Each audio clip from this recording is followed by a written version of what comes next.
ပီနန်းဆိုတာကတော့မလေးရှားနိုင်ငံကပီနန်းမြို့ရဲ့အစားအစာလေးပါအဲ့ဒါအောင်မှကျွန်တော်တို့ဗမာတွေအကြိုက်ရတာလေးနဲ့ကျွန်တော်ပြန်လည်ပြုပြင်ထားတာပါဗျကျွန်တော်ကအလိုဘီကော်ဖီဆိုင်ရပါကျွန်တော်တို့ဆိုင်မှာဆိုလို့ရှိရင် seafood တွေရမယ်ကော်ဖီနဲ့ juice တွေလည်းရပါတယ်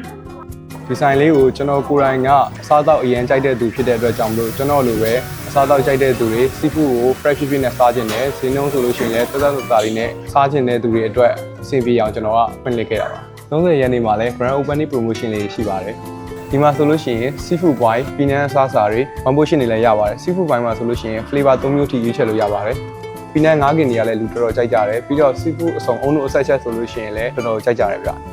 ပင်လယ်စာအခုခေတ်လူငယ်တွေအရန်ကြိုက်ကြတယ်ပေါ့နော် coffee ဆိုလို့ရှိရင်လည်းခုခေတ်ပိုင်းလူတွေကြိုက်ကြတယ်ပေါ့နော်အဲ့ဒါကြောင့်မို့ကျွန်တော်ကမရှိမဖြစ်နှစ်ခုကိုပေါင်းစည်းပြီးတော့ကျွန်တော်ကဖွင့်ပြခဲ့တာပါ signature တွေထဲမှာဆိုလို့ရှိရင် fish oolong tea တို့ grey cheese တို့ဆိုလို့ရှိရင်လည်းလူကြိုက်များတဲ့ထဲမှာပါတယ်ပေါ့နော်တခြားတောက်စရာအနေနဲ့ဆိုလို့ရှိရင် yogurt fruit tea နဲ့ milk tea တွေဆိုလို့ရှိရင်လည်းတော်တော်ကြိုက်ကြတယ်ဗျ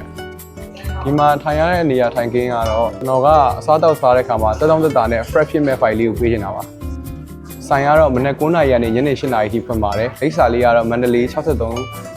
လေးဖြစ်ပါတယ်ဗျ။ကျွန်တော်တို့ဆိုင်မှာ seafood ကိုမှအရသာအသစ်ဆန်းလေးတွေသုံးဆောင်ခြင်းနဲ့ juice တွေအရသာအသစ်ဆန်းလေးတွေသုံးဆောင်ခြင်းနဲ့ဆိုလို့ရှိရင်ကျွန်တော်တို့ LOB ကိုလာခဲ့ဖို့ဖိတ်ခေါ်ပါတယ်။